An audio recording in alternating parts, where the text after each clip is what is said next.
শ্রীমদ্ ভাগবত গীতা গীতা উপদেশ গীতা ষোড়শ অধ্যায় দৈবাসুর সম্পদ বিভাগ যোগ শ্লোক সংখ্যা 19তম ও 20তম।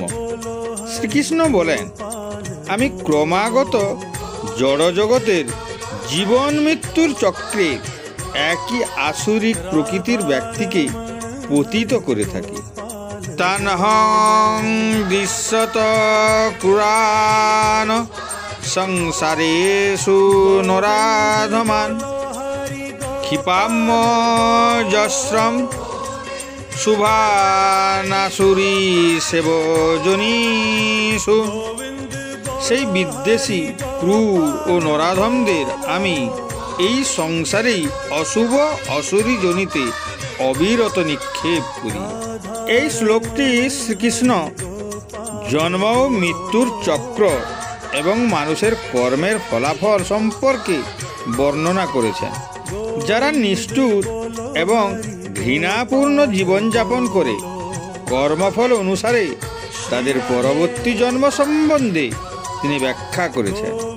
তিনি বলেন যে অসুর প্রকৃতির ব্যক্তিরা পরবর্তী জন্মে তারা তাদের সমপরিবারেই জন্ম লাভ করে, যেখানে তারা একই উপযুক্ত আসুরিক পরিবেশ পেয়ে থাকে, যাতে তারা তাদের অনিয়ন্ত্রিত আকাঙ্ক্ষাগুলি প্রয়োগ করতে পারে এবং প্রকাশ করতে পারে ও তাদের ভিত্তি প্রবণতা প্রদর্শন করতে পারে।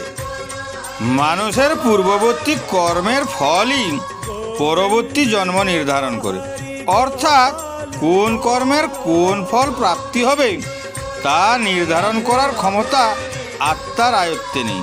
সেই ফল নির্ধারণ করার ক্ষমতা একমাত্র ঈশ্বরই করে থাকেন।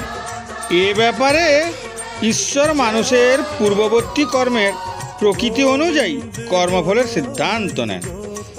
আসুরিক প্রকৃতির মানুষদের কর্মফল ঠেলে দেয় নিম্ন শ্রেণীর এবং নিম্নমান প্রজাতির সাপ, টিকটিকি, বিচ্ছু, যা দুষ্ট মানসিকতার জীব হয়। আসুরি জনিমাপন্না মূঢ়া জন্মনি জন্মনি মামো প্রাপ্য কৌন্তেয় ততো জান্ত ধমাঙ্গতিম। হে কৌন্তেয়, জন্মে জন্মে অসুরজনী প্রাপ্ত হয়ে সেই মূঢ় ব্যক্তিরা আমাকে লাভ করতে অক্ষম হয়ে তার থেকেও অধম গতি প্রাপ্ত হয়। শ্রীকৃষ্ণ বলেন, হে কৌন্তেয়, অসুরী প্রকৃতির লোকেরা ঈর্ষাপরায়ণ, ক্রোধী, লোভী, অহংকারী ও অন্যায়কারী হয়। এই লোকেরা ঈশ্বরকে বিশ্বাস করে না, ধর্ম পালন করে না, ঈশ্বরকে নিয়ে পরিহাস করে, পরোপকার করে না।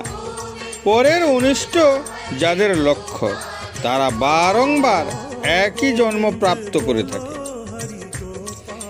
যারা মনুষ্যজনিতে জন্মগ্রহণ করেও অসুর প্রকৃতির স্বভাবের হয়, তারা অহংকারী, ক্রোধী এবং ঈর্ষাপরায়ণ হওয়ার কারণ তারা পাপাচারী হয়। তারা ঐশ্বরিক জ্ঞান লাভ করতে পারে না, তাই তারা জন্মে জন্মে একই পাপ কর্মে লিপ্ত হয়ে থাকে এবং পাপের পরিমাণের সংখ্যা বৃদ্ধি পেতে থাকে।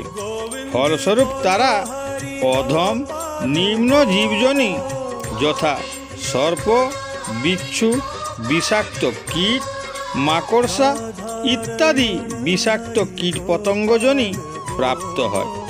এইভাবে তারা নিম্ন থেকে অতি নিম্নজনী লাভ করে থাকে।